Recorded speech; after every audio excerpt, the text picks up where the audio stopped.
obviously you guys are scrimmaging. You're about a week or two with the new offense, the quarterback battle. I guess what have you kind of seen so far about what's going well and what do you guys learned from the scrimmage?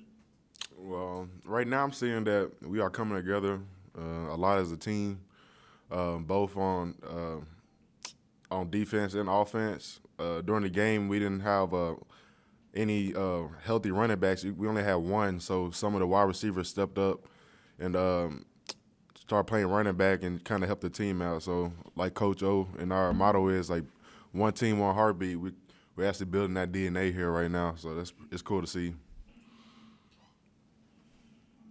Hi, Ed, Ron, and Lafayette. I just wanted to ask you about Tayshawn Boutte. I know it's a different position group, but just tell me about his work ethic. What does he do to stand out as a wide receiver in practice and keep working hard? I mean, seeing him, from what I've seen in practice, I mean, he's been one of the most consistent wide receivers we've had. He hasn't dropped nearly as many balls as some of the younger guys that I've seen, and so I've seen. I guess he's more consistent than a lot of the wide receivers we have right now. So he's kind of leading the group. Hey, Ed, second week, what are the things that you feel like have changed after the first week? Have y'all started to implement more of this offense as you've gone in, or how advanced are y'all starting to get? Now we pretty much been staying the same with all the plays we've been running. We've been just trying to get more repetitions at each one of the plays and trying to get more comfortable with ID and everything, and getting comfortable with different quarterbacks in different situations and stuff like that. So we haven't really implemented anything new. So.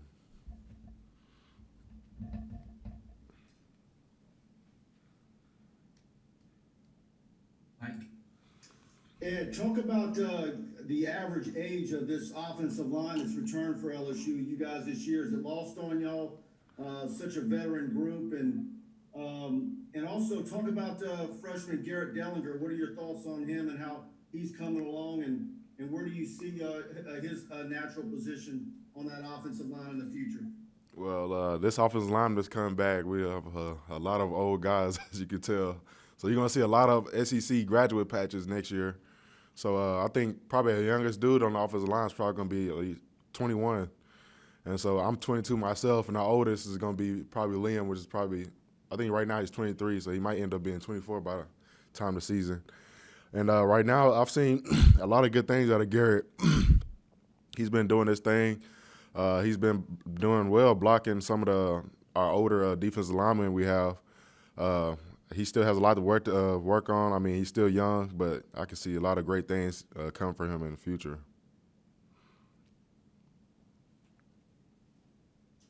Hey, Ed, if you could go back with me a little bit here, the Florida game last year, that kind of appeared to be a point where this thing could go in two different directions, right? I mean, you guys could have totally tanked, or you could have turned things around. There's a lot of negativity swirling and whatnot.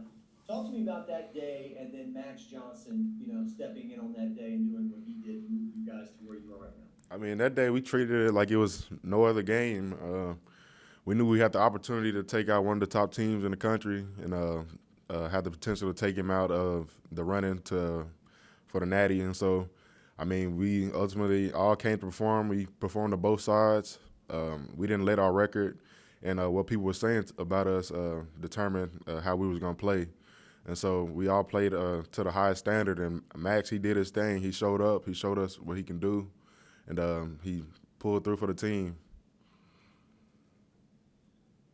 Yeah, Ogeron was telling us yesterday that he said this week about challenging you guys to have five-man protection, to be able to, so that you guys can spread things out. Whenever you're in five-man protection from last year, all your experience, what are the ultimate things that y'all need to succeed at in order to achieve that, and things that you're working on this spring? So last year we had during our five-man protections, we had like a lot of miscommunications with us and the quarterbacks. So we always had one person running free, which wasn't good. So this year we're making an emphasis on communicating better and improving all our techniques so that we don't get beat and leave one extra person running towards the quarterback.